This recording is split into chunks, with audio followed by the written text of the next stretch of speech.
Information now, too, we learned today. Hollis Grizzard standing by live at the derailment scene. Hollis, what do you know? Bob, it's become a little more puzzling than it was on Monday. You'll recall just a few days ago we reported that an eyewitness to this derailment saw a rail car jump the track and travel along the side of the right-of-way here before it ever reached the bridge. We all assumed at that time that the train derailed before it hit the bridge and that the bridge was not at fault. Now, the Union Pacific representatives out here tell us they have examined the track from this point to the end of the bridge and they find no tie marks. Now, let me explain that term.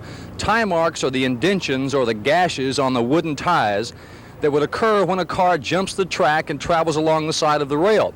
They found nothing of that sort between here and the bridge, so the assumption now is that the accident did occur on the bridge, but they say that there's no structural defect in the bridge, and the track or maintenance of way people tell them that they don't think the track was at fault either. So it goes back to that theory, or lends more credence to that theory, that the train was heavily loaded toward the rear end with very heavy cars and very light toward the head end of the train, and the slack on this downhill grade ran in, perhaps squeezing out of the train, actually lifting it up and over the rail and setting it down one of the lighter cars. Union Pacific won't say any more about that. They will, however, say that they will not release a copy of the train consist. They refuse to do that after repeated requests from KSAT 12 News to give us a copy of that consist. All that would show us is how much each individual car weighed in the train and where its placement was in the train. Now, Bob, you know a little bit about this continuing debate between the operating employees and the management of the railroads. The management wanting to block trains most convenient to get those loads and those cars off at the individual terminals. The operating employees saying they need to put the heavier cars toward the head end of the train for safety's sake. Maybe that's what occurred here. We don't know for sure, but it seems that more and more the evidence is leading us in that general direction. Now, one other new piece of information concerning the water wells in this area. We told you earlier there was some testing of the water wells here, and the earlier test found traces of the antifreeze in every single well they tested. That makes them believe that those tests are not very accurate. So they're continuing another series of tests on the area water wells to see if antifreeze perhaps is continuing to seep in those wells if the first test results were accurate. We thought we would have some results from the latest test by 4:30 this afternoon. However, those have been delayed for another hour or so.